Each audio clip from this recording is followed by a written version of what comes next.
Live from UBC Studios in Kampala, this is Good Morning Uganda Extra.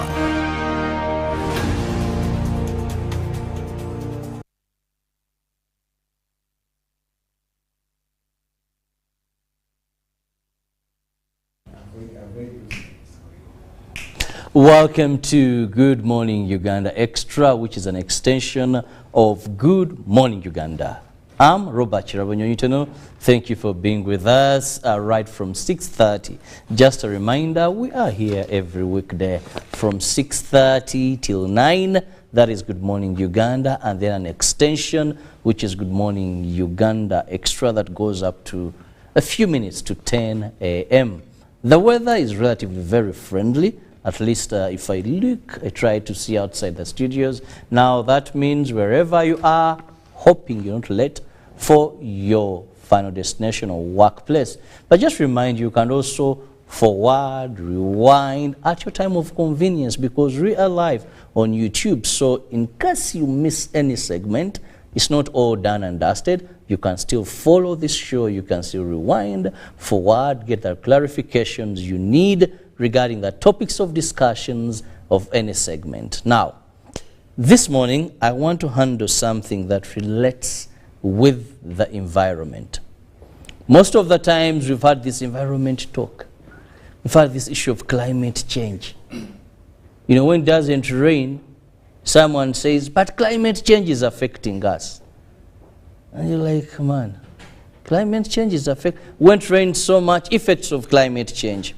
We've had a number of terms that people in this adaptation, so much resilience. But this morning, I have people that do this talk.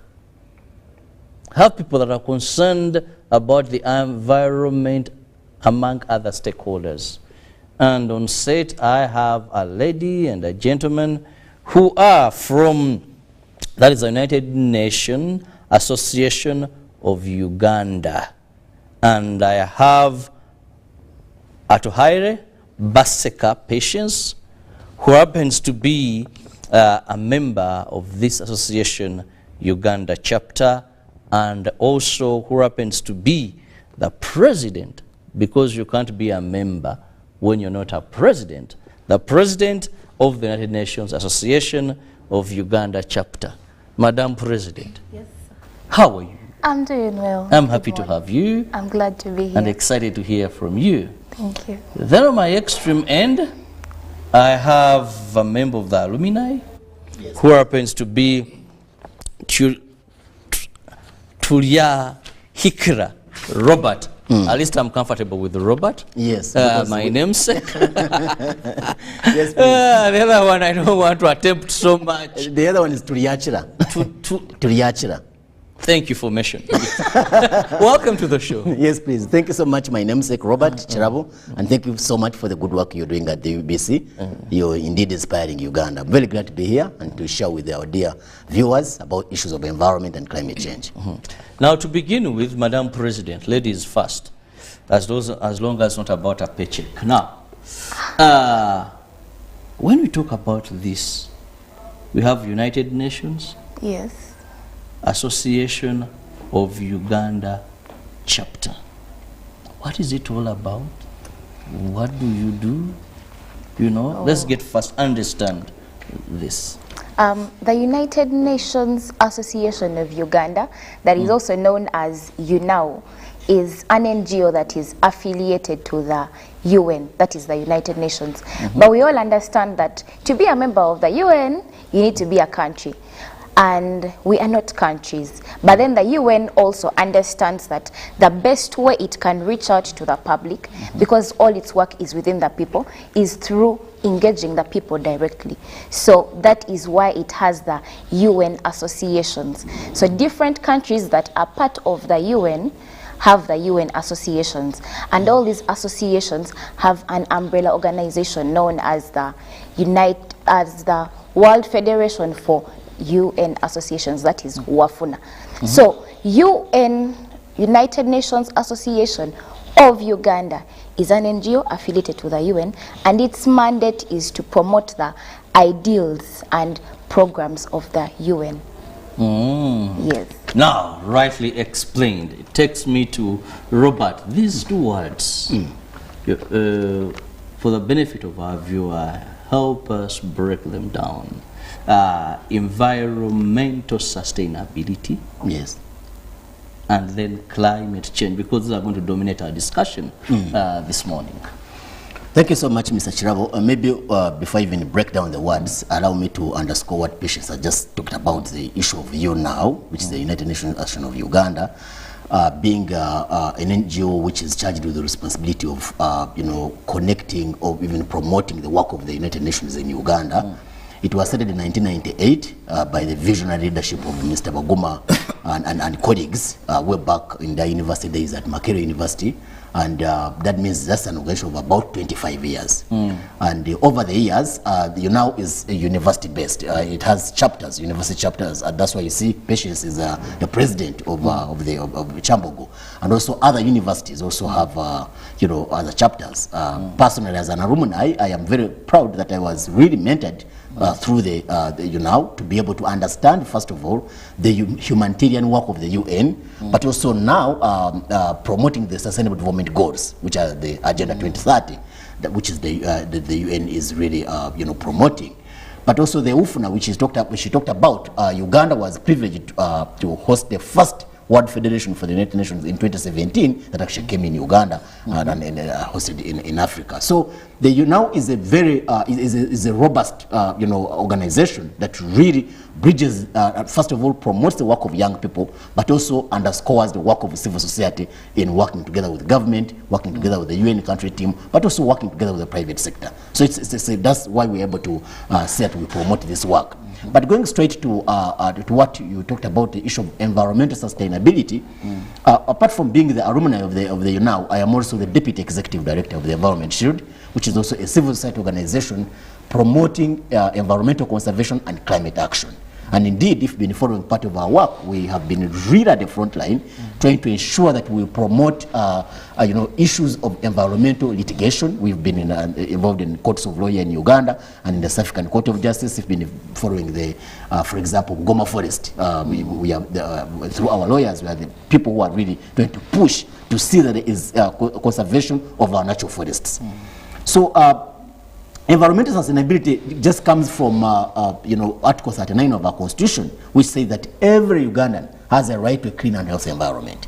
And that means that if that right is guaranteed to you in the Constitution, it means how do you enjoy that right, but also how do you play a critical role in promoting that right? Because at the same time, Article 17 says that you also have a duty to conserve the environment.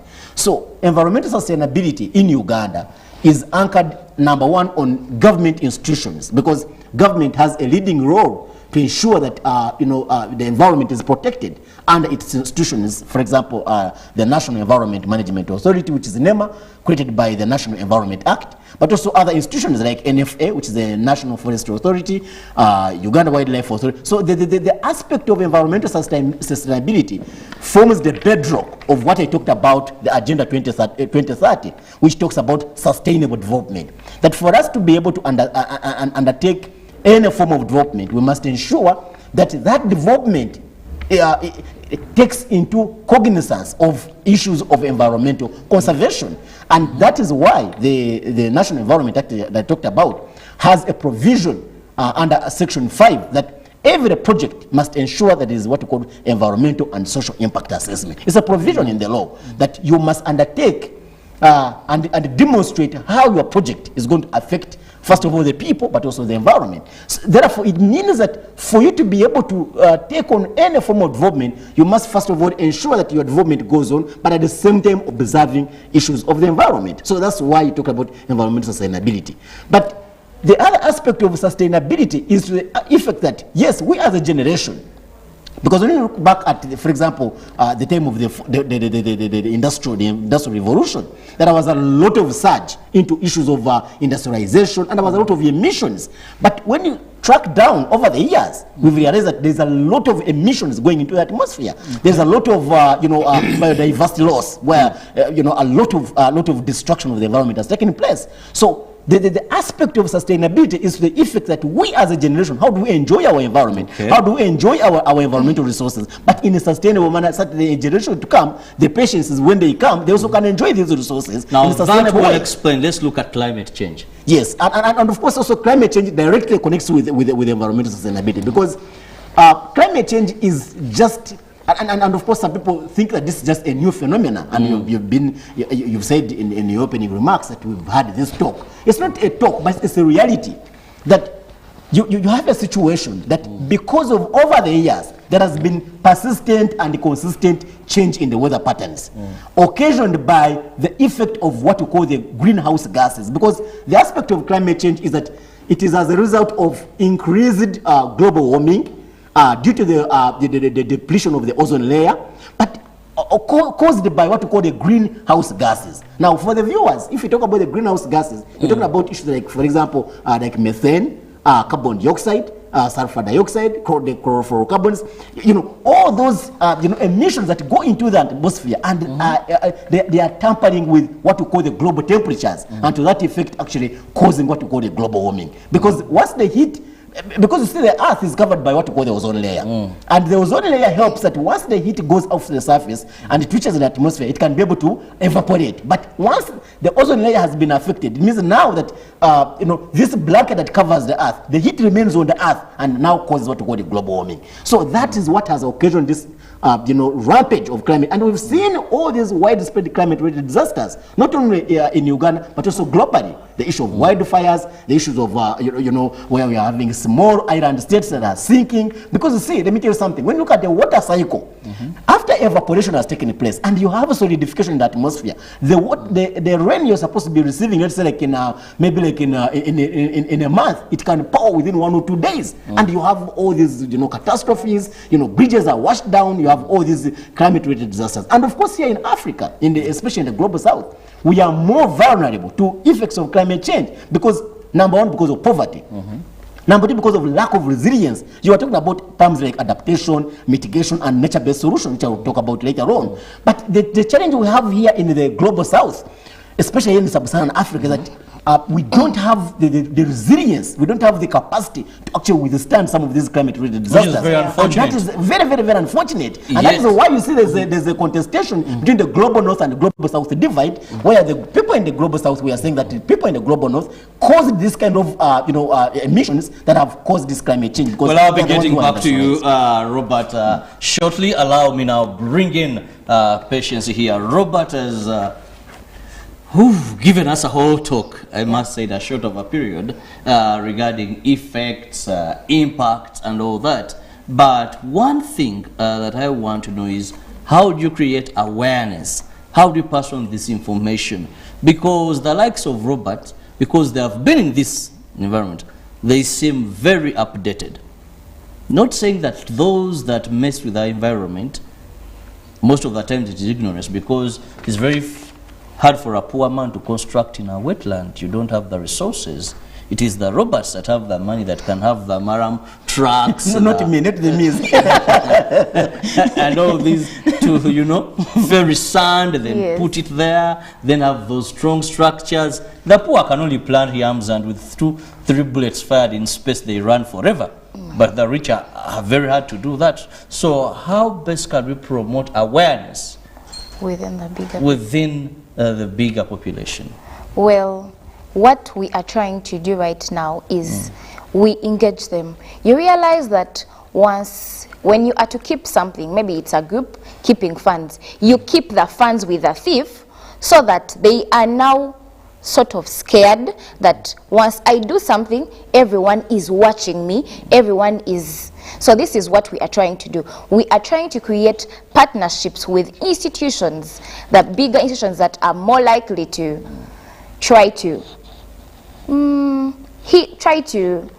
use the environment in the unfriendly way. That is why you are now seeing bigger institutions that people have been continuously thought that are against environmental protection coming in to take on the environmental campaigns. They are trying to get together with us. They are trying to promote the tree planting, the wetland clearance, so that people can do away with the occupation of the wetlands. We are seeing them taking part in protection of the water bodies, because the whole thing is that we understood that these are the institutions, these are the individuals that are doing what is not right. So we engage them directly, like, you know what, this is what we need to do. Otherwise, as you keep on looking at these short-term goals, you're in the long run going to lose out, because eventually you're going to invest whatever you invest in this place, but in a period of like 10 to 20 years, you're going to keep on having the floods, you're going to keep on having this, and you're losing. Not just you, but also the community. Yet it is this very community that you are affecting that is supposed to be your customer. Yeah. Very interesting when you show them what can happen in the long run. Now, Herbert, when you're doing your self-introduction, you mentioned to be on a number of forums that move the gospel of protecting our environment and looking at sustainability. But let's look at the role of civil society here.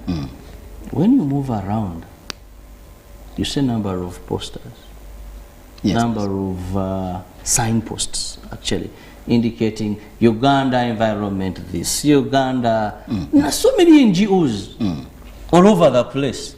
Environment, environment, environment. But I still continue to see, so there's a funny clip moving around, a police officer watching people dumping garbage in Achievable Channel. I still see the rich and the land still desiring to sleep on hilltops. You know, in my village, and I must say this on a light, I hope they don't hear. In my village, we had so many uneducated people. But we knew one thing. We don't bother with hilltops. Yes, please. We plant trees there. We want them, maybe these atheists, those witch doctors are the ones who go there and perform some rituals, drumming and all that, but they were kept intact. My people who weren't very educated, and I also grew up knowing we don't use the hills, they are protecting us. Yes. Now today, I see the rich and educated desiring to sleep on hilltops. Big houses, professors, doctors, lawyers, journalists, if you have money to go up there. And now I'm wondering, where are you as civil society organizations? You're so many. I can give, the list is endless of how you find the people seemingly understanding these simple things, finding them hard to analyze them and know that they're doing a danger. Well, I understand your frustration and your reservations, especially talking about the role of civil society, and allow me really, first of all, ground the entry point of civil society to be, you know, in the constitution of the Republic of Uganda. Under Article 38. Justify why you're not busy bees. We are not busy bees and we're not busy bodies, because Article 38 is to the effect that, you know, civil society will play a complementary role to the government, to what government is doing. Because as earlier said, government has, you know, is a primary duty bearer. It has it has the legal mandate and the statutory mandate to ensure that the environment is protected. But we as civil society, as I told you, at the Environment Shield and other organizations, of course, you know, has been at the front line, especially running, you know, young people within the universities. First of all, promoting the interconnectedness of SDGs, because as you may be aware, the SDGs are in 5 Ps. What we call the people SDGs, the planet SDGs, the prosperity SDGs, peace and partnerships. Now, under the planet SDGs, UNAO is focusing on promoting issues of climate action, issues of how we can undertake, you know, conserving our forest cover. Mr. Chirabo, you need to understand that when you look at the recent report from NEMA, it shows that our forest cover has been going down from 1990, when it was 24%, to now just 8%. Because we are losing, you know, our natural forests in a very, very, you know, unprecedented way. Because the biggest challenge, as I told you earlier on, is because of issues of poverty. Because 75% of our people are deriving their livelihood from charcoal and firewood, because they cannot afford, the cost of electricity. So you realize that the problem we are dealing with is a very big problem. First of all, from and I'm happy that Patience was talking about the issue of awareness, that we need to rally, our ordinary people, first of all, to be aware of some of these issues, and that is the work that we are doing as civil society. But also, very importantly, as I talked about, like the way we have been trying to, use the law to try and hold, the duty bearers accountable. Because, as I said, as the Environment Shield and other colleagues, for example, at FIEGO, that's the Energy Institute for Africa, Green Watch, all these organizations that are trying to really speak out, Resource Rights Africa. We've been not sitting back when the issues of Goma Forest came up. We said, let us use the law, because Article 39 provides for clean and healthy environment. Let's use the law, the National Environment Act, to actually push for environmental, accountability, issues of environmental justice, and to use the codes of law. So that is also part of what civil society is doing. But most importantly, as I said, civil society is at the bedrock. It's most of the civil society organizations, actually, they are based in the communities. And they are the grassroots, and therefore they are able to, feel the challenges that our people in the local communities actually are facing. I agree with you that when you move all over the place, you actually see some of those posters of various civil society organizations. And I want to really thank colleagues who have come out, because when we started this work way back in 2017 and to rally citizens that it is our role. Yes, government has a primary role, but we as citizens also have a duty to ensure that we conserve our environment. Many people are not really understanding, but many people now are coming up. We're talking about, especially youth groups, Youth Go Green, Fridays for the Future, Rise Up Movement. Many young people are coming up, and they're saying that we must demand for environmental sustainability, because it's about our future. It's about our future which is at stake. So for me, as a person who's been at the front line of civil society work, I am so happy that many other organizations are coming up. But most importantly, Mr. Chirabo, sometimes, yes. But when you talk about many organizations coming up. Yes, I was going to underscore away from the talk. Because see, yes, we may talk, but what is important is actually the actions. The actions. Because let me show you something, if you may allow me. Government of Uganda is trying to undertake some progressive steps. For example, when you look at the Ministry of Water and Environment under the Climate Change Department, first of all, Uganda were among the first countries to actually pass the National Climate Change Act. You know that when we signed the Paris Agreement, which is a global framework putting together all countries in the whole world to actually undertake and commit towards building a carbon neutral economy globally.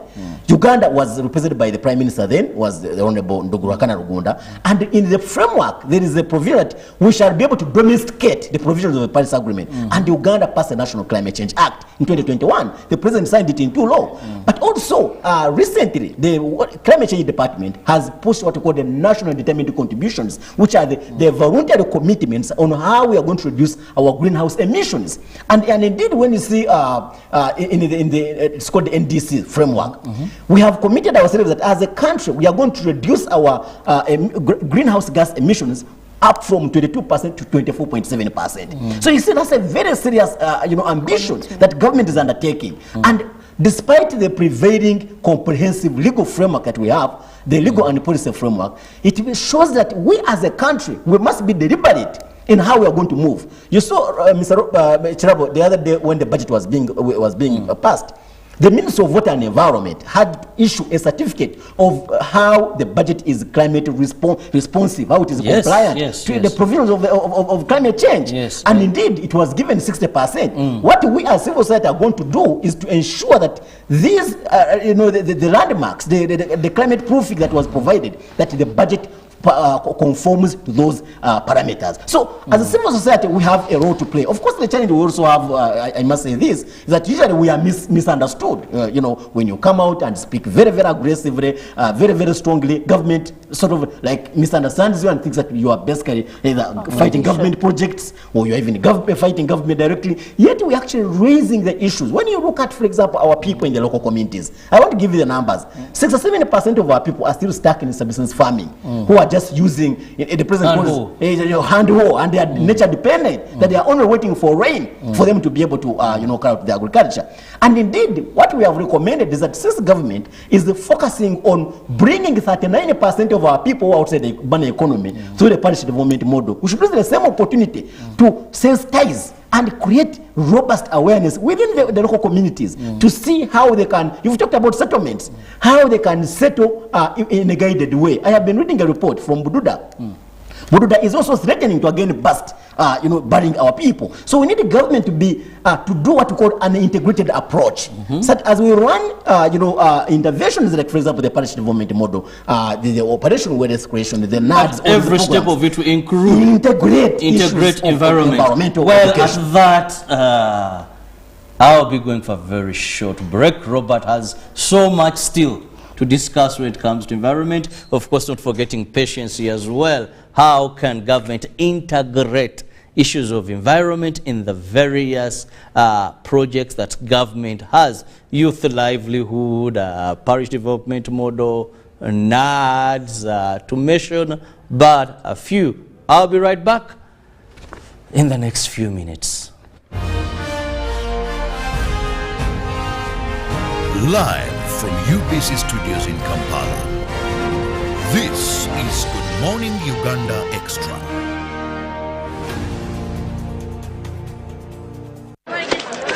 Juko. Yo. Check the shopping, man. What's your secret? Uganda, haven't you heard of the parish development model, PDM? Yes, I did, but I thought it was just a talk. No, Sebatia. It is real. I and a few friends together formed a circle, accessed money from the PDM, invested in a portrait project, and now things are moving. Juko. I thought I was one of your friends. You are. But you left me behind. I didn't leave you in poverty. But what you do, just visit your LC2 chairperson and your parish chief, and start the process of economic transformation. Just like that. The parish development model is an initiative from the government of Uganda through the Ministry of Local Government, designed to transform all lives of Ugandans for the better. PDM, my parish, my development, my life.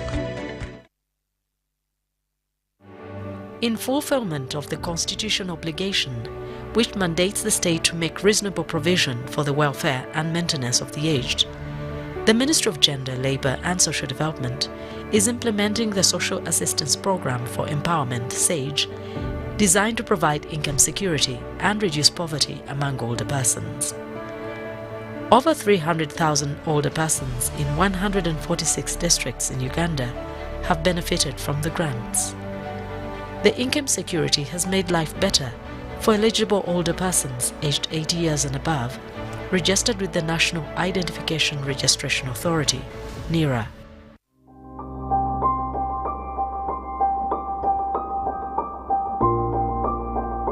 Nyowe ndi baranyita Jefferson Kahindi, Rujanjara Kabura, Gombora Chanamira, Kabare District. Nkagamanya kurugirira abebembezi ba RC bari kutugambira naharwedi akasente kaba kayikuru kanyambireho aha kuboneza biogas yanjye nenyamba kuteka ikabire nenyamba nahatara kwa kamwe nahabwe etara kwesa mantron ka pressure lamp eri kubasa kureta habaho umuyaga iri kunanka nkatamusora wene etara nagireka ninkoza muhega kuteka kusha naguraho nembuzi kandi n'ibindi binshatekereza gukora government ka tuyambire kuri ne twongera hakasete tukabona kutwa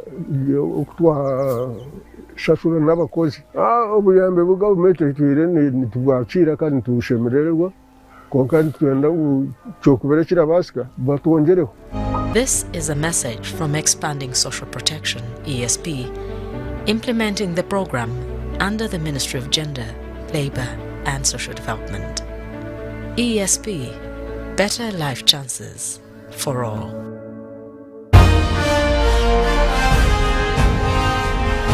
Live from UBC Studios in Kampala. This is Good Morning Uganda Extra.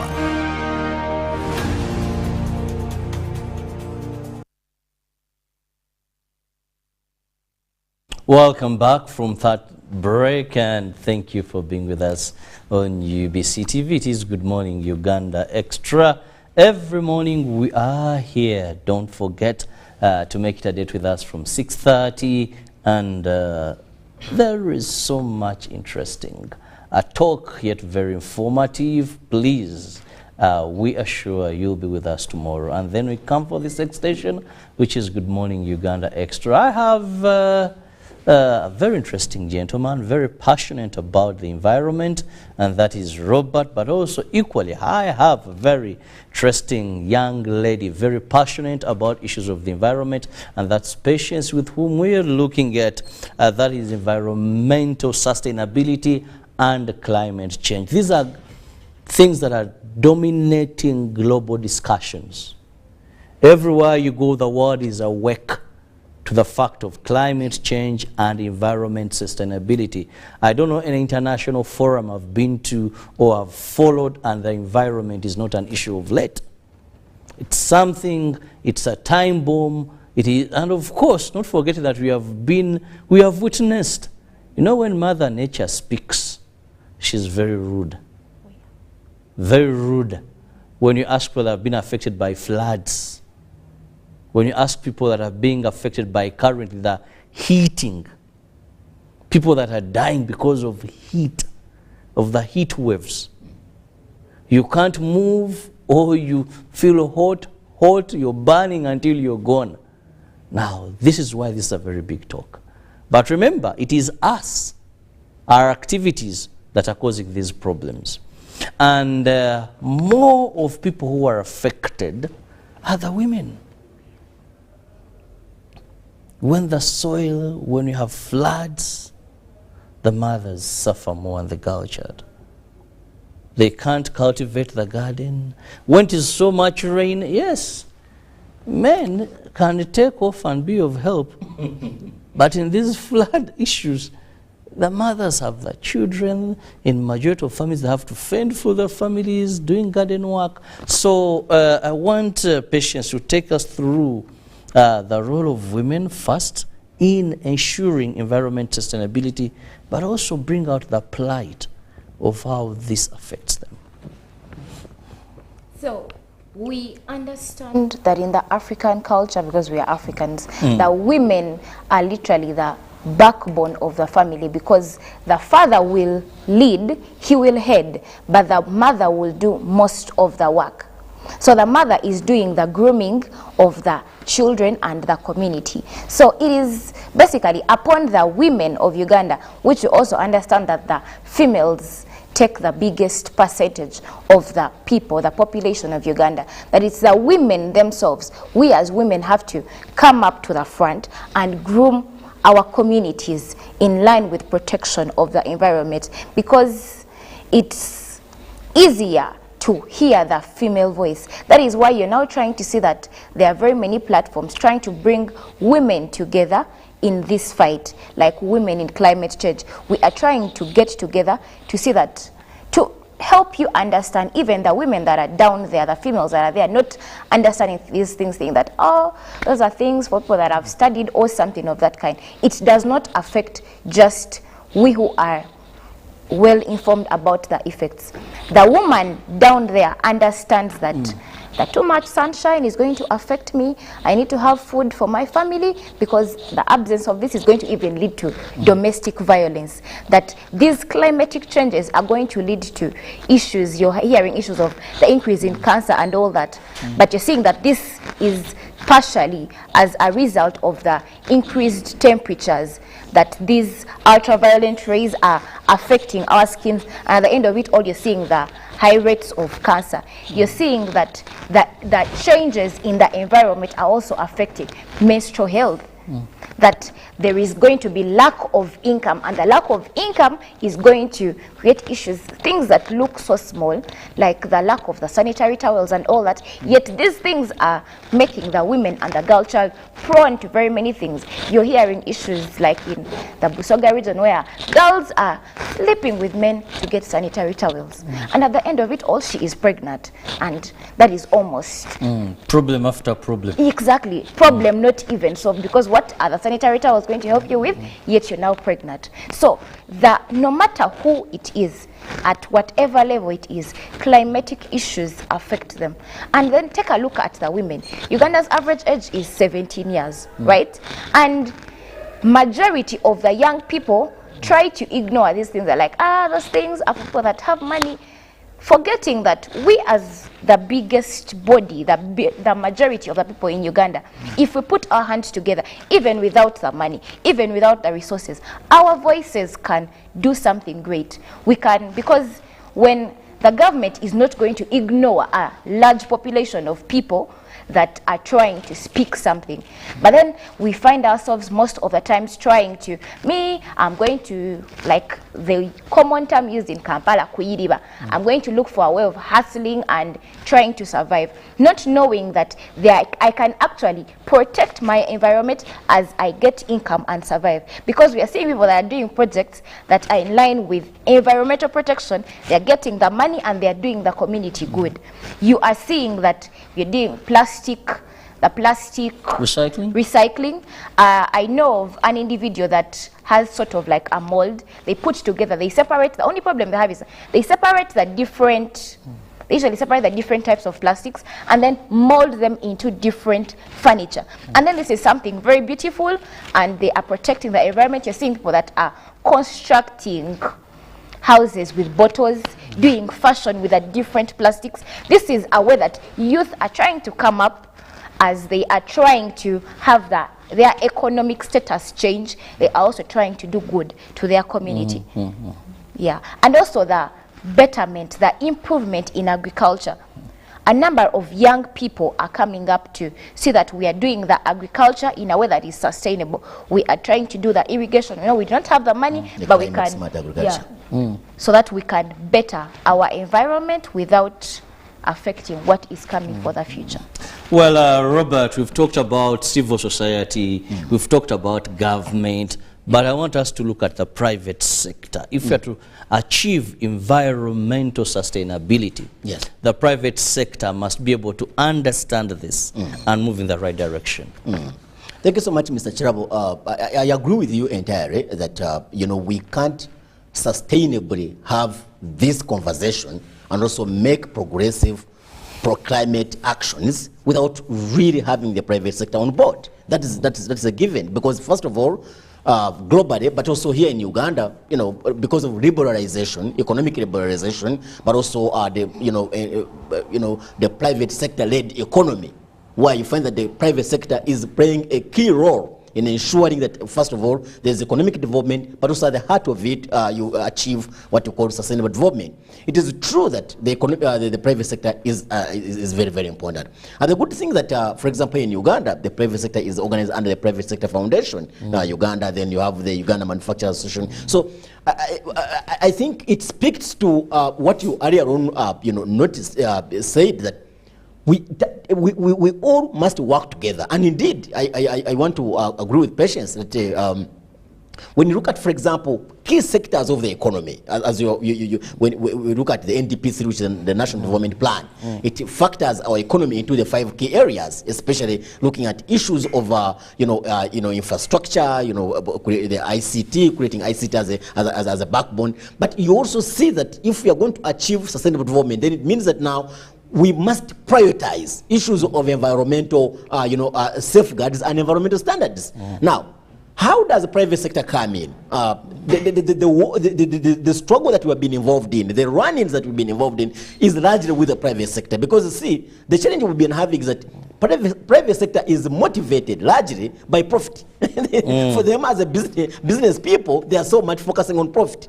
Yet what we are trying to tell them is that it is possible to actually do sustainable business, do green businesses that provide green jobs to our young people, but also focus on green investments that actually are going to contribute to the greening of our economy. Because let me tell you something, and I'm happy that you mentioned the issue of the global terrain, the global infrastructure, that there is what we call the global transition towards the greening our economies. And indeed, the private sector must become alive to these realities that at the end of the day, businesses that are,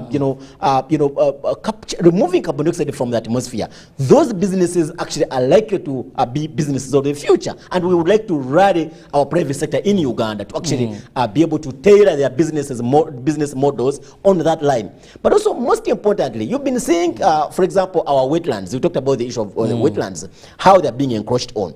Indeed, the people who are actually encroaching on these wetlands, actually the investors, the people, the private sector, the business people, they are the ones who are the people doing industries. They are the ones who are encroaching on the wetland. And I've never understood that. I don't know why the investors have a lot of appetite for ecologically fragile and sensitive, ecosystems. Like, for example, the wetlands. Yet we all know, Mr. Robert, we all know that wetlands are they form the filtering role. They are the ones that hold this water to prevent, for example, issues of flooding.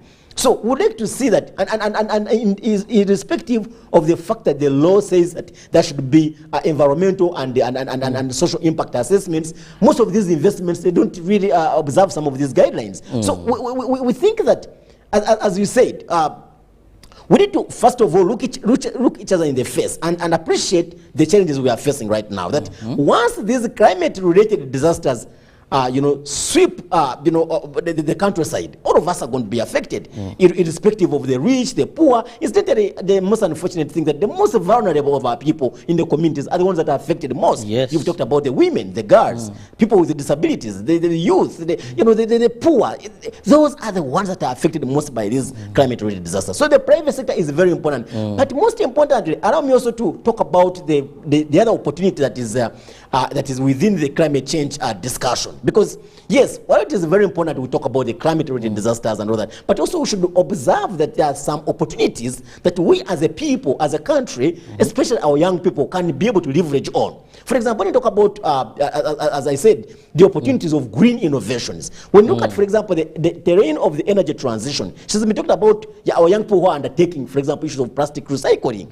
The issue of waste management in this country is very, very, very pertinent. And indeed, it gives me hope when you see our young people stepping out there and are able to participate directly in issues of waste management, especially through recycling. But also green innovations. Our young people are really coming up with incubation centers using ICT to try and see how they can come up with some of these green innovations, can provide green entrepreneurship and green jobs for the future, which are sustainable. But also government, closely working with the private sector. We must, mainstream issues of climate financing. Because let me show you something. When you look at recently, the government of Uganda established the climate finance unit within the Ministry of Finance to try and mobilize, the climate funds. And at the global level, there are opportunities. For example, the adaptation fund, the global environment facility. You saw recently at the conference of parties when we passed a loss and damage resolution to see that the countries that in the global south that have been affected by these climate-related disasters can actually be able to adapt and build resilience. So I think if we get more organized, but carbon trade seems to have failed. I wanted to end with that. It has failed. You've had this talk promising us. Yes. I looked and said, now this is rare. I had areas where I thought we can go in carbon trade and would make a lot of money. Yes, please. Would have even bother. You see, Ugandans, as long as they're sure there is money, real money, they will do anything it takes. Yeah, and fighting with people to plant trees, reforestation. Yes. Tell them you have this amount, you're getting this in dollars. I'll tell you, even would knock down houses to get money from carbon trade. Of course, I wouldn't want people to knock down houses, but I want to agree with you. Because we are cutting forests to construct houses, now we do knock down houses to plant trees. So the elephant in the room, really, to buttress your point, is that the manner in which our people are taking on the settlements. We need to really align our people that, time has come for us to ensure that we take on sustainable settlements, for example, issues of, affordable housing, the climate smart and resilient housing. But the issue of carbon trade that you have raised, and allow me to speak to it, briefly, because time is yes, the entry point, of the carbon trade is a great opportunity, because even as I talked about, the National Climate Change Act talks about incentivizing people who are going into some of these carbon technology, for example, carbon trade. And indeed, for the benefit of our viewer, carbon trade is to the effect that if you have your 10 acres of land, 20 acres of land, or 50 acres of land, you actually plant your trees. You can actually, government can come and measure how much of the carbon dioxide you're absorbing from the atmosphere, and then can be able to pay you in terms of units. Say, for example, you've absorbed, let's say, 1 or 2, 3 gigatons of carbon dioxide from the atmosphere, then government can convert that into, dollars. And indeed, when you look at it, it's a very good idea, because first of all, it inspires many young people, but also the people who have the landowners who are having idle land to actually go into afforestation, and therefore increasing our forest cover. But also it is very, very important that it brings on board the private sector, because as I said, and indeed you make a point that the private sector, for them, as long as they see there's money, they will actually come in. So I think time has come for us as a country to see how we can leverage some of those opportunities. But let me end with this. The other day we passed the national budget, and you saw the figures. 52 trillions, Uganda shillings for the national budget. URA is supposed to be collecting, if I'm not mistaken, 29 trillion Uganda shillings. So that means now you have the biggest chunk of the money is supposed to be through either borrowing. And we are having a big change of the debt, the public debt, which is staggering now at 85 trillion Uganda shillings.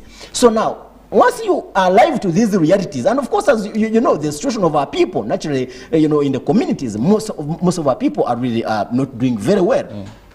So what some of us have been proposing, and I hope this government could take this on, that through the Ministry of Finance, Climate Finance Unit, we can be able to, first of all, if we have, let's say, 8, 9, or 10% forest cover, we need to understand how much of what is our carbon credit, how much do we absorb from the atmosphere, and then now we use that one to actually, for example, negotiate, for example, through World Bank or even IMF, to see how we can have what we call a debt swap. That, for example, as a country, because the reason why our GDP is struggling is because because of the debt. The public debt has gone beyond the threshold. So we need to, how do we use our resources, our green resources, to actually negotiate and probably maybe push for some of these carbon debt and credits through the swapping. Maybe it can somehow help the country to rejuvenate. Well, Robert, I want to thank you so much and patience for your time, and of course this elaborate discussion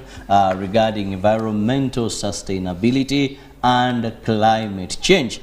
I hope if we are to go that way and demand for a swap, we are doing so well that we will be listened to by some countries like Brazil, those that have rainforests and Amazon, maybe very big competitors. So that with our forest cover that is degenerating, the discussion, I hope you're not just Chester, Uganda, your volumes are so. Let's carry the other country. Have a lovely day. See you tomorrow. God bless you. Thank you.